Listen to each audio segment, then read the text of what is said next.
صد شکر ہے کہ ہم کو اس رنگ نے نکھارا، صد شکر ہے کہ ہم کو اس رنگ نے نکھارا، ہم حامل شریعت توحید اپنا نعرہ،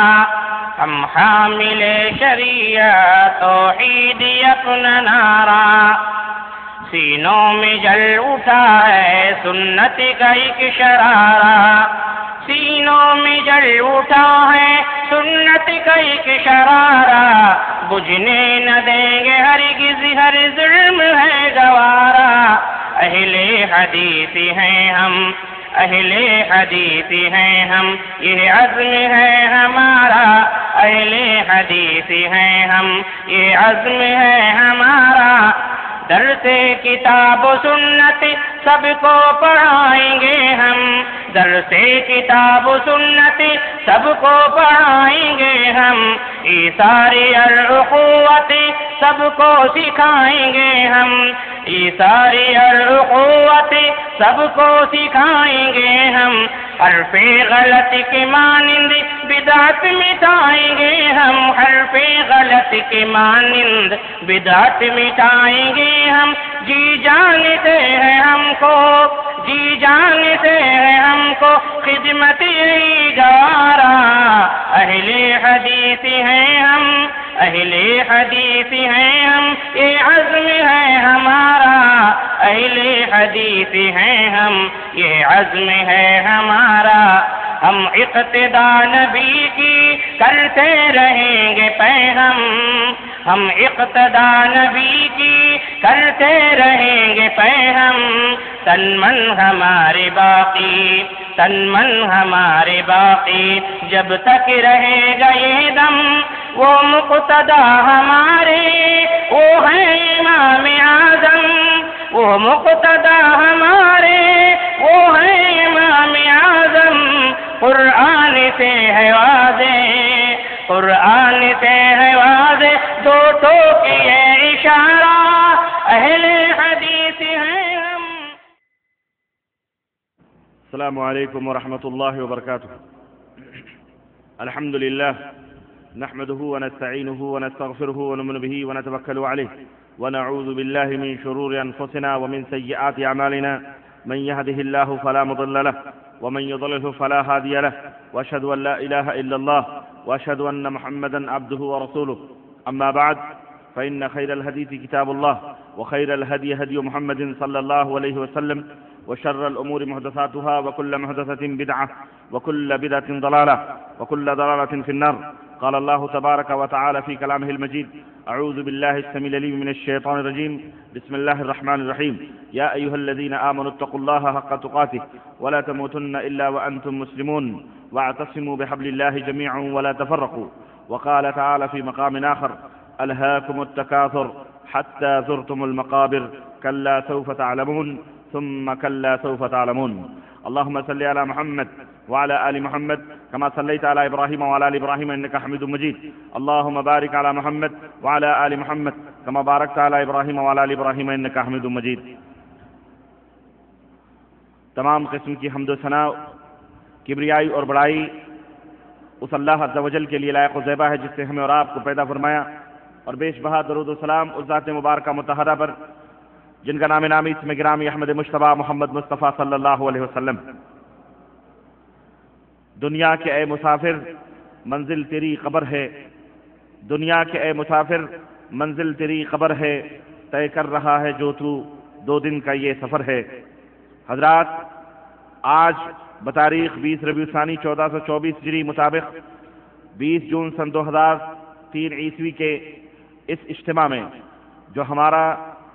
چوتھے سالانہ علمی دورے کا 27واں اجلاس عام ہے، جو آپ کے اس جامع مسجد گولڈن مارکیٹ بتہا میں منعقد ہو رہا ہے،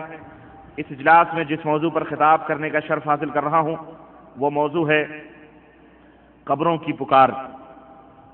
اللہ عز و جل ہمیں اور آپ کو دنیا اور آخرت کے فتنوں اور ان کی آزمائشوں سے محفوظ رکھے، اور پاک پروردگار ہم سب کو جنت الفردوس میں جگہ عطا فرمائے، آمین یا رب العالمین۔ عزیز دوستوں اور بھائیوں اور قابل احترام اسلامی ماں اور بہنوں، یہ زندگی جس کی رنگینیوں میں ہم مست ہو کر اپنی آخرت کو بھول چکے ہیں، اور جس دنیا کی پر رونق بازاروں اور گلیوں میں ہم مہ ہو کر موت کو بھلا چکے ہیں، میرے بھائیوں کیا تمہیں معلوم ہے، اللہ کے بندوں کیا معلوم ہے کہ اس زندگی کی حقیقت کیا ہے؟ اس زندگی کی حیثیت کیا ہے؟ لوگوں، اللہ کے بندوں، اس زندگی کی مثال پانی کے اس بلبلے کی طرح ہے جو برسات کے موسم میں پانی کے سطح پر، پانی کے اوپر پیدا ہوتے ہیں۔ وہ بلبلے جو تھوڑی دیر ٹھہر کر اور تھوڑی دور چل کر خود بخود ختم ہو جاتے ہیں، انہیں نہیں معلوم کہ ان کی زندگی کتنی ہے، انہیں نہیں معلوم کہ ان کا انجام کیا ہے۔ اسی طرح بعین ہی اسی کی مانند ہماری اور آپ کی زندگیاں ہیں۔ ہم مثل بلبلے کے ہیں، مثل حباب کے ہیں۔ کب اللہ کا بھیجا ہوا فرشتہ آ جائے، کب موت کا فرشتہ آ جائے اور کب سفر کرنا پڑے، ہمیں کچھ پتہ نہیں ہے۔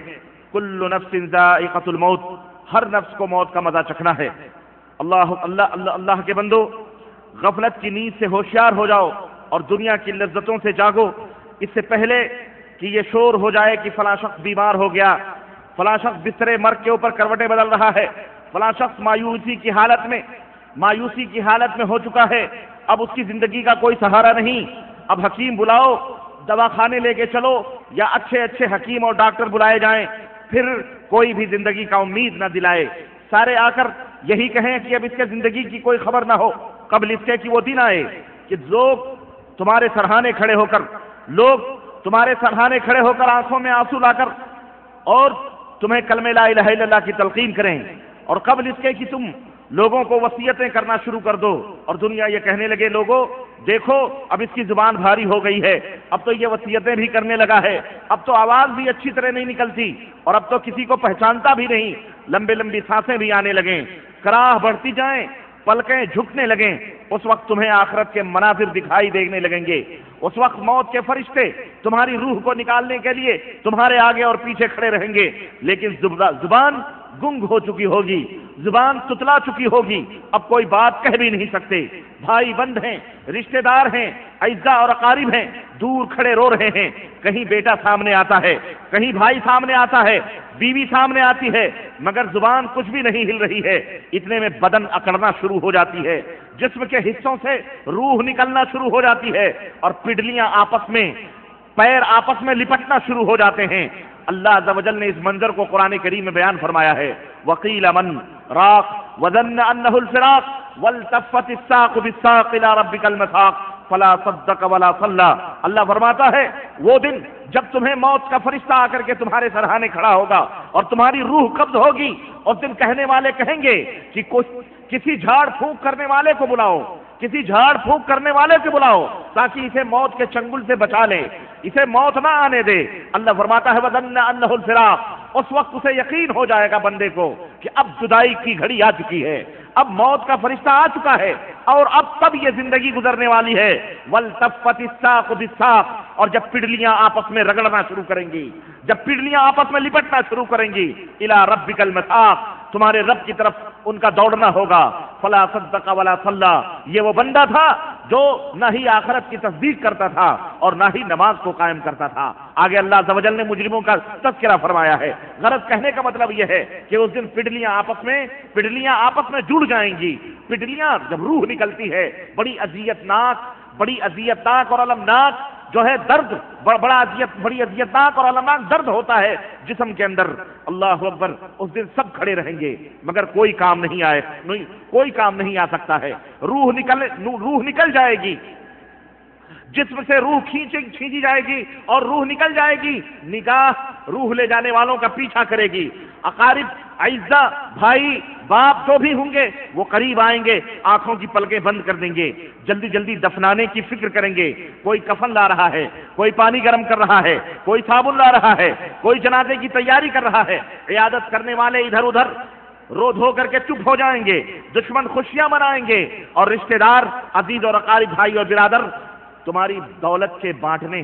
اور تقسیم کرنے میں مشغول ہو جائیں گے، اور یہاں دنیا کا یہ حال ہوگا، اور وہاں جب تم قبر میں دفن کر دیے جاؤ گے تو وہاں آخرت میں تم اپنے اعمال اور اپنے ایمان اور اعمال میں پھنس جاؤ گے، اس کے حساب اور کتاب میں پھنس جاؤ گے۔ میرے عزیزوں، میرے بھائیوں، یہ ہے حقیقت ساری زندگی کی، اور یہ ہے تمہاری اور ہماری زندگی کی وقت اور اہمیت۔ عن عائشہ رضی اللہ تعالی عنہا قالت قال رسول اللہ صلی اللہ علیہ وسلم کسر عظم المیت ککسرہ حیا، اللہ کے رسول صلی اللہ علیہ وسلم نے فرمایا کہ کسی مردے کے جسم کو اذیت پہنچانا، کسی مردے کے جسم کی ہڈی کو توڑنا ایسے ہی ہے جیسے کہ اس کی زندگی میں اس کی ہڈی کو توڑنا ہے۔ حدیث پاک یہ بات بتلا رہی ہے، اور حدیث پاک سے یہ بات اچھی طرح سے واضح ہو رہی ہے کہ نبی رحمت صلی اللہ علیہ وسلم فرماتے ہیں کہ مرنے والے کو بھلے ہم مردہ سمجھتے ہیں، بھلے ہم بے روح سمجھتے ہیں، اس میں کوئی شک نہیں کہ وہ مردہ ہو چکا ہے، جسم سے روح سے جدا ہو چکی ہے، مگر اب وہ یہاں کی زندگی سے دوسری زندگی میں منتقل ہو چکا ہے۔ یہاں روح اس کے جسم سے جدا ہوئی ہے، لیکن برزخ میں وہ روح پہنچ چکی ہے، برزخ کی زندگی وہاں سے شروع ہوتی ہے، اور برزخ میں وہ زندہ ہوتا ہے، اللہ وہ روح زندہ ہوتی ہے۔ چنانچہ انسان جب مر جاتا ہے تو اس دنیا سے دوسری دنیا میں منتقل ہو جاتا ہے، عالم برزخ میں پہنچ جاتا ہے، چاہے ابھی اسے قبر میں بھی نہ رکھا جائے یا اسے آگ میں بھی نہ جلایا جائے، پھر بھی وہ وہاں اللہ رب العزت کے ہاں پہنچ جاتا ہے۔ اس میں اس لاش کے اندر اس میں سمجھ اور شعور تھوڑا بہت ہوتا ہے، مگر وہ شعور دنیا کے شعور سے، دنیا کے شعور اور احساس سے مختلف ہوتا ہے۔ جبھی تو نبی کریم صلی اللہ علیہ وسلم ارشاد فرماتے ہیں کہ جب انسان کی لاش، مردہ لاش جب چارپائی وغیرہ کے اوپر رکھ دی جاتی ہے اور اس کے بعد اسے قبرستان لے جایا جانے لگتا ہے اور لوگ اس کی جنازے کو اٹھاتے ہیں، اگر وہ مردہ نیک ہوتا ہے، صالح ہوتا ہے، پاک باز ہوتا ہے، نمازی، متقی، موحد، متبع سنت ہوتا ہے، اور وہ صالح ہوتا ہے، تو وہ مردہ کہتا ہے قدمونی قدمونی، مجھے جلدی سے لے کے چلو، مجھے جلدی سے لے کے چلو۔ یہ دنیا اس کے لیے کیا تھی؟ قید خانے کی مانند تھی، یہ دنیا اس کے لیے جیل خانہ تھی۔ اب اس کی روح جب نکل گئی ہے تو وہ کہتا ہے مجھے جلدی سے جلدی لے کے چلو۔ نبی کریم صلی اللہ علیہ وسلم فرماتے ہیں وہ بولتا ہے لیکن اس کی پکار کو، اس کی بول کو کوئی سن نہیں سکتا ہے۔ اگر وہ برے عقیدے اور برے عمل کا اور بدکار آدمی ہوتا ہے تو وہ چلاتا ہے اور گھر والوں سے کہتا ہے ہائے میری بد نصیبی، ہائے افسوس، مجھے کہاں لے کے جا رہے ہو؟ کیوں؟ اسے پتا ہے کہ اب وہاں پر رب ذوالجلال کی بارگاہ میں اسے کھڑا ہونا پڑے گا، اسے سجین میں جانا پڑے گا۔ موت کے فرشتوں نے اسے مار مار کر وہیں ادھواں بنا دیا ہوتا ہے جب اس کی روح نکالتے ہیں۔ اللہ عز و جل ارشاد فرماتا ہے فرشتے جب روح نکالنے کے لیے آتے ہیں اور اس وقت جب وہ روح بدکار روح ہوتی ہے، بری روح ہوتی ہے، بدکار آدمی کی روح ہوتی ہے، فرشتے اس کے چوتڑ کے اوپر مارتے ہیں، کمر کے اوپر مارتے ہیں اور کہتے ہیں اے بدبخت روح نکل، چل اللہ عز و جل کی طرف چل، تیرا ٹھکانہ جہنم ہے۔ وہیں سے تمام سب دنیا کے مناظر بھول جاتا ہے آدمی، اور وہاں یہ دنیا اسے بے وقت اور حقیر سی نظر آنے لگتی ہے۔ میرے عزیزوں، نبی کریم صلی اللہ علیہ وسلم ارشاد فرماتے ہیں کہ انسان کے سوا ان مردوں کی آوازیں سب سنتے ہیں، انسان کے سوا ان مردوں کی آوازیں سب سنتے ہیں، ہر چیز کو سنائی دیتی ہے، اور اگر انسان اس کی آواز کو سن لے تو وہ ہوش ہی کھو بیٹھے، مجنون اور پاگل ہو جائے، بے ہوش ہو جائے۔ اس لیے یہ اللہ کی رحمت ہے کہ قبروں کی آوازیں یا مردوں کے اوپر جو عذاب ہوتے ہیں ان کی آوازیں تمہیں نہیں سنائی دیتی ہیں۔ میرے عزیزوں، دوستوں اور بھائیوں، موت کے بعد سے لے کر قیامت تک کے زمانے کو برزخ کہا جاتا ہے، اور برزخ کہتے ہیں اس دیوار کو، اس آڑ کو جو بیچ میں حائل ہو جاتی ہے۔ جسم کے اندر روح ہے، ہمارے لیے وہ دنیا برزخ ہے، روح نکلی اب یہ دنیا برزخ ہو گئی، یعنی ایک دیوار حائل ہو جاتی ہے، اور جب قیامت آئے گی اور سور پھونکا جائے گا اور جو جہاں ہوگا وہیں سے اٹھایا جائے گا، کسی کو جلا دیا گیا ہو، کسی کو شیر نے کھا لیا ہو، کسی کو کیڑے مکوڑوں نے کھا لیا ہو، کسی کو گدھ چیل کووں نے کھا لیا ہو، کوئی سمندر میں غرق ہو گیا ہو، کوئی جل کے راکھ ہو گیا ہو، جہاں جو ہوگا اللہ عز و جل اس بات پر قادر ہے کہ وہاں سے اس کو اٹھائے گا، وہاں سے اس کو پیدا کرے گا، اللہ تبارک تعالیٰ سب کو جمع فرمائے گا اور زندگی عطا فرمائے گا۔ نبی کریم صلی اللہ علیہ وسلم نے ارشاد فرمایا کہ پچھلے زمانے میں ایک بڑا ہی گنہگار آدمی تھا، بڑا ہی بدبخت آدمی تھا،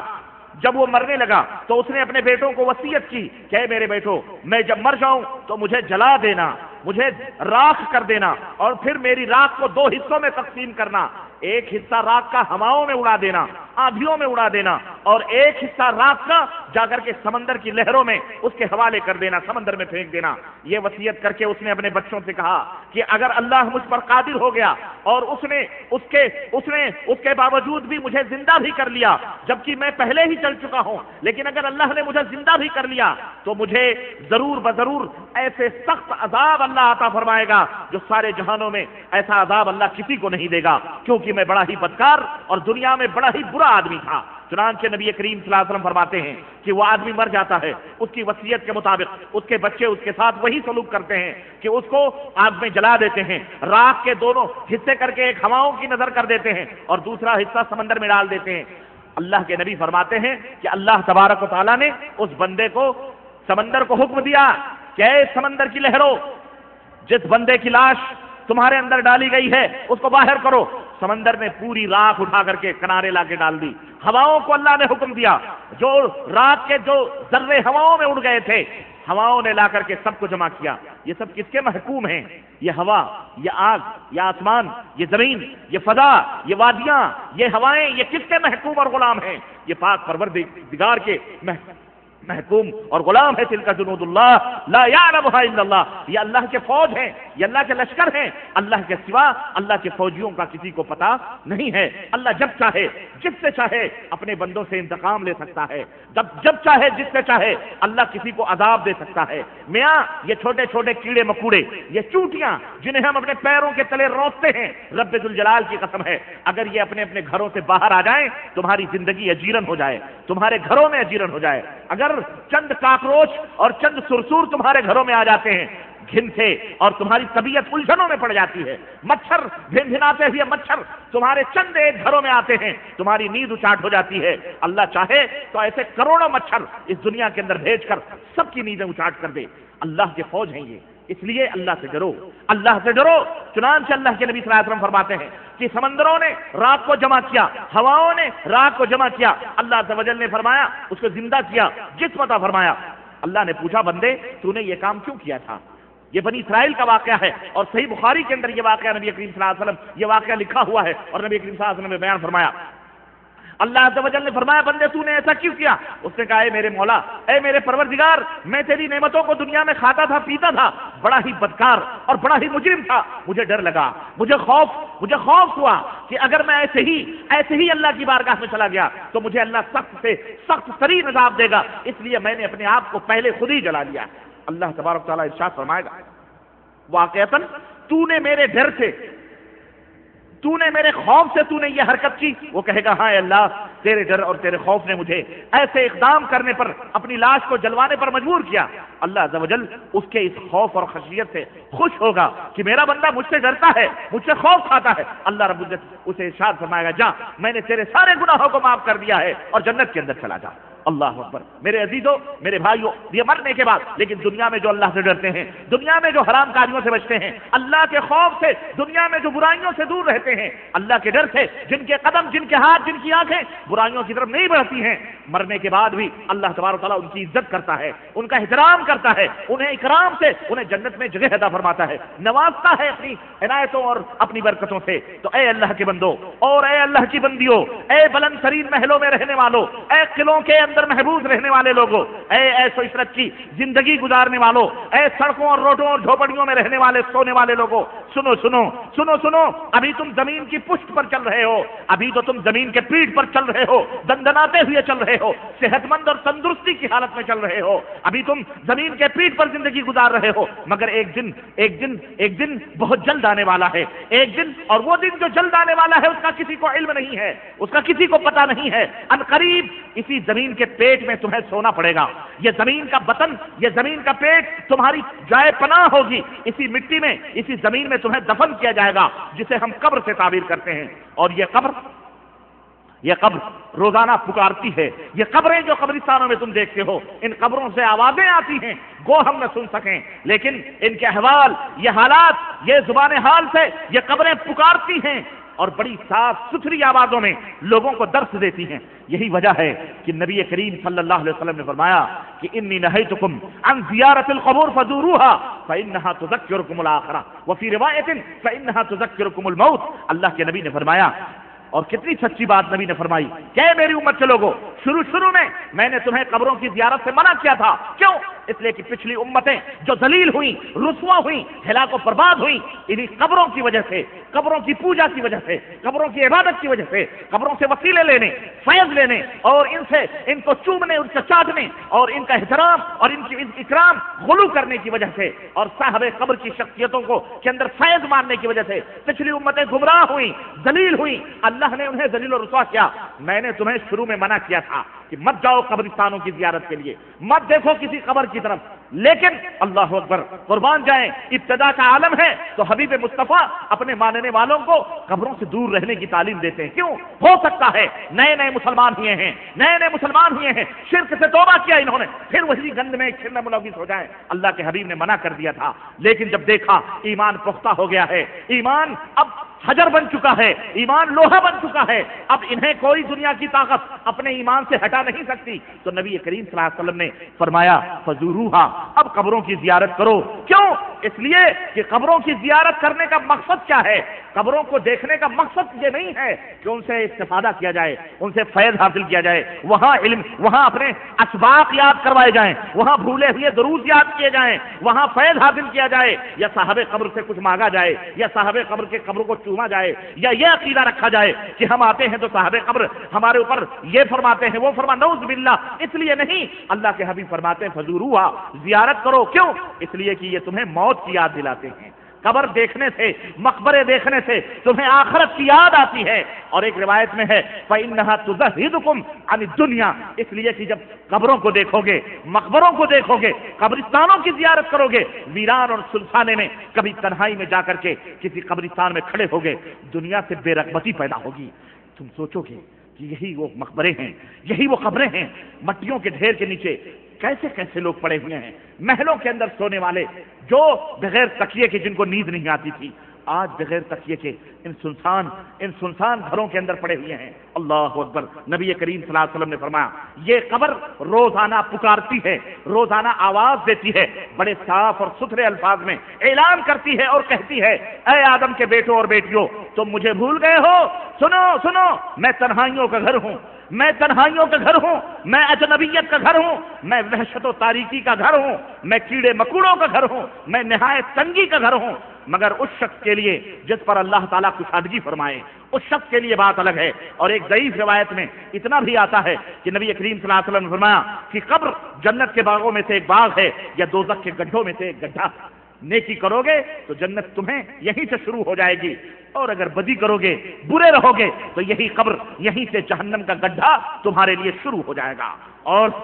میرے عزیزو، حضرت ابو سعید خدری رضی اللہ تعالیٰ عنہ فرماتے ہیں کہ ایک مرتبہ نبی کریم صلی اللہ علیہ وسلم ہمارے پاس تشریف لائے، اور بعض لوگوں کے چہروں پر ہنسی کی وجہ سے ان کے دندان دکھائی دینے لگے، ان کے دانت دکھائی دینے لگے. نبی کریم صلی اللہ علیہ وسلم نے فرمایا اذکروا ہادم اللذات، اے میرے صحابہ، لذتوں کو توڑ دینے والی چیز کو یاد رکھا کرو. کاش اگر تم لذتوں کو توڑ دینے والی چیز جو موت ہے اگر تم یاد رکھتے تو تمہارے دانت ہنسی سے نہ دکھائی دیتے. اللہ اکبر. نبی کریم صلی اللہ علیہ وسلم نے اتنا ڈرایا اپنے بندوں کو کہ حضرت عثمان غنی رضی اللہ تعالیٰ عنہ کے بارے میں آتا ہے، فرماتے ہیں وہ عثمان غنی، اللہ اکبر، جس نے مدینہ الرسول صلی اللہ علیہ وسلم نے اللہ کے حبیب کے قدموں پر اپنے جان، اپنے مال سب کچھ قربان کیے، وہ عثمان غنی کہ ایک موقع پر، ایک نہیں کئی موقع پر، اور آخری موقع پر نبی کریم صلی اللہ علیہ وسلم کو اتنی خوشی ہوئی آپ کے صدقہ اور خیرات سے، اپنی دولتوں کے دروازے کھول دیا عثمان غنی نے، اور ہزاروں اونٹ، ہزاروں گھوڑے، ہزاروں بوریاں گیہوں کی، اناج کی، چاول کی اہل مدینہ کے لیے وقف کر دی نبی کریم صلی اللہ علیہ وسلم نے. تو نبی کریم صلی اللہ علیہ وسلم نے کیا فرمایا؟ اتنے خوش ہوئے نبی صلی اللہ علیہ وسلم، اتنے خوش ہوئے اور کہنے لگے عثمان، آج کے بعد سے اگر اپنے زندگی